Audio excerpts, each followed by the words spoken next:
Yeah. Ready? You do it. You do it. You do it, boy. Ready?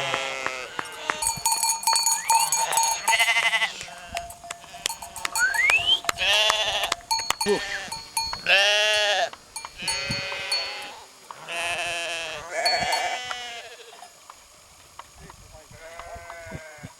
Și mie, vă rog, câți ani aveți? Eu 95 și 2 luni. Și acum am auzit că sunteți supărat că sunteți în șomaj. Veniți doar pe aici, pe la Fiuve, cam dor de oițe. Păi eu aici nu m-am venit aici, adică îmi place mie. Îmi place mult, mult de tot. Câteva zile acasă și zic că mei, hai, duceți-mă că mă duc la oi.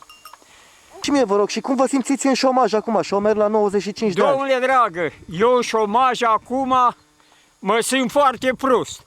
Eu de-abia apuc să vie primăvara, să-mi iau iară turma în primire, să ies iară sus la munte.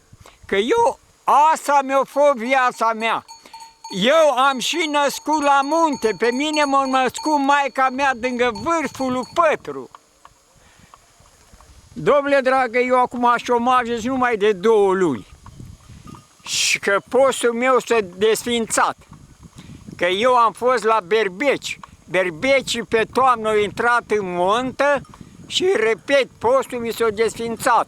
Dar eu de-abia apuc și sper că șeful meu în primăvară mă ia din nou. Vreți să vă angajeze înapoi? Neapărat. Nu puteți sta fără oi. Nu pot să stau fără oi absolut deloc. Că eu numai de 70 de ani de când mă ocup cu oi.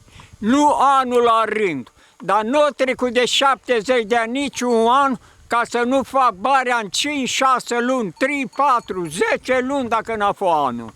De 70 de ani nu spui povești că mă bate Dumnezeu că sunt bătrân.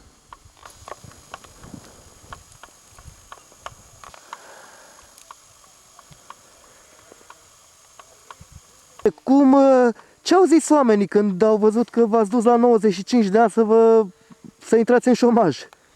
Când m-am dus prima dată, erau niște doamne de acolo. Ele, eu cred că glumesc, s-a râs. Păi da, serios. No, după aia, dragă, zice, eu nu puteai să-i dau un telefon la Deba, la legist. Ăla i-a răspuns înapoi, am auzit și eu când i-a răspuns.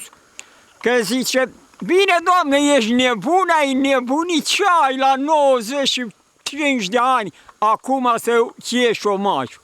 Fii acei. No, de ce am plecat și ne-am dus la Deba, la jurist. Ne-am dus la unul, nu ne-a lămurit, ne-am dus la altul, ne-am dus la al treilea. Ei, ăla ne-a lămurit imediat. Da, dacă ai asta, ești în drept, nu scrie nicăirea, că eu nu am ajutorul ăla de veteran de război. Că eu n-am fost angajat nicăirea până acum când m-a angajat acum domnul Milu.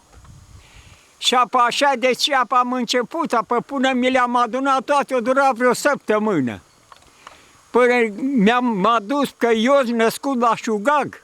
Și apă m-am dus de că n-am avut certificatul de căsătorie, livretul militar. A trebuit să vă faceți toate actele, și nu? Și apă trebuie să mă duc, ei le fac toate actele.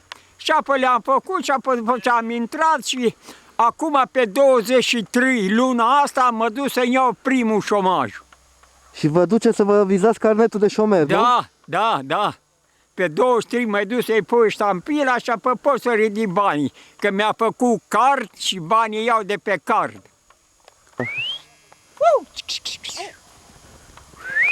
Yeah.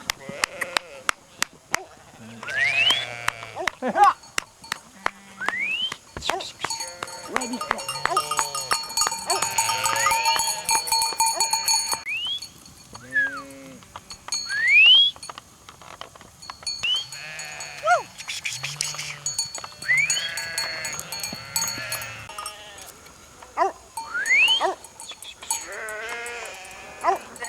Бестили буш.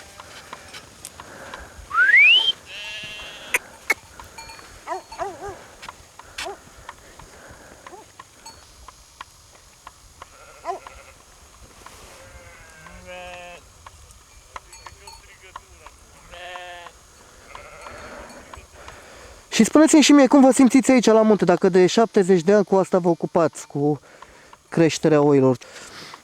Asta îmi place mie, noi din moșii noștri cu asta ne-am ocupat. Noi suntem ca verbele la rădăcina hreanului. Îi acre, de acolo îi place. La fel suntem și noi aici la ui. E rău, unii e greu, durăm multă mizerie, dar asta nouă ne place. Uite aici în zăpadă, stau toată ziua, noaptea mă culc aici la areapa uilor, nu dorm în casă. Că vin, dacă am dormat în casă, ce-am făcut? Aveți vreo povestire de asta cu lupi? Ați pățit așa ceva? Am pățit destul. Păi ce Da. s-a întâmplat? Puteți să-mi povestiți și mie ce s-a întâmplat? Puteți să povestim, am fost la multe, am pățit și cu ursul. M-a prins de spate și-a dat cu mine prin braz. Da, și-a pasărit câinii, că altfel mă rupea. Mă rupea de tot altfel. Așa.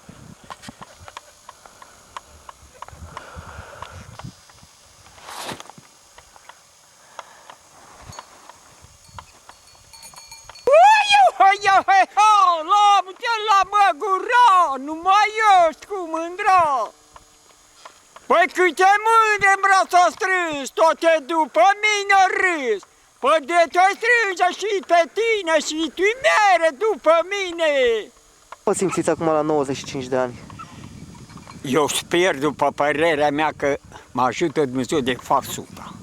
Că mă prezint foarte bine, foarte, foarte bine. Nu ați avut boli, nu ați avut nimic până acum? Nu că mă mai duc câte ceva, dar puțin. Mai când mă răcesc, dar îi dau cu câte o oală de țuică. Cu piper. Și trece? Hai azi nu mai am nimic. Trece de la țuică. Trece. Și spuneți-mi, ce veți face acum? Cum îl veți căuta pe patron să vă angajeze din nou? Nu puteți sta fără oi. Îl caut. Ei, îl caut înainte de a mi se termina șomajul. Nu rezistați să stați în șomaj. Nu, dar nici nu mă gândesc. Nu. Contracte de muncă, deci dumneavoastră dacă vă face patronul, pe câți ani vă face contracte? Acum vreau să fac un contract fără limită.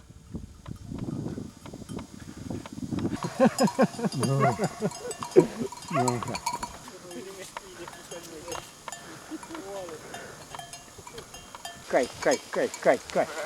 Cai, buș, cai. Ia.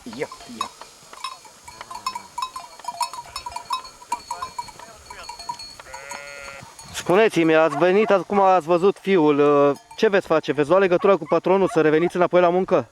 Neapărat. O leacă să liniștească timpul ăsta. Al mai mult, 10-20 de zile mă duc să-l găsesc. Deci mergeți să-l căutați ca să veniți înapoi la Mă duc muncă. să-l găsesc să viu înapoi. Și renunțați la șomaj. Renunț la șomaj și mă duc iar la patron. Asta e meseria mea, asta e pâinea mea. Eu fără aia îți scap fără mâncare. Când v-ați născut?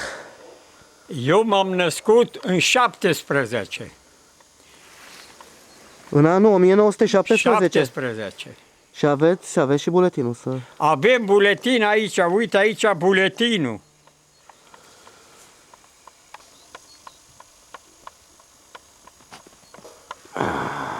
Ele le-ați prins?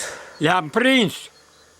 Și cum a fost în război? Ei, cam război, a fost greu. Toate cum a fost, cât am fost în război, nu mă gândeam că mă pușcă, că mă gândeam numai la oi, mă gândeam și acolo. Și Dumnezeu m-a ajutat, am scăpat, nevătămat, tot, am venit și mi-am văzut de ele mai departe.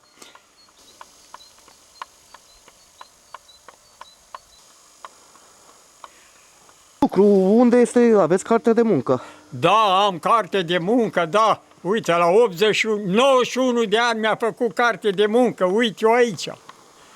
Ce doriți? De 50 și 750 de lei. Da.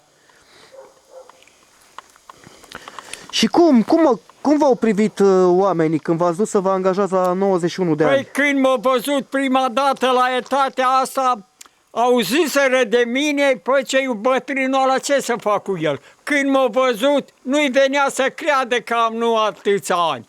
Apoi când m-am intrat în producție, a fost foarte mulțumit. Ia că de atâția ani am fost la el, acum am rămas în șomaj, dar mai bine renunț la șomaj și eu mă duc înapoi iară să-mi iau iară meseria mea. Vă duceți să-l căutați să vă ia înapoi? Mă duc să-l caut pe șeful.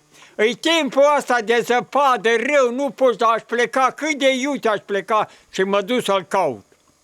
Ce acte mai aveți acolo? De la șomaj, de adeverință aveți? Am aici adeverința de la șomaj, da.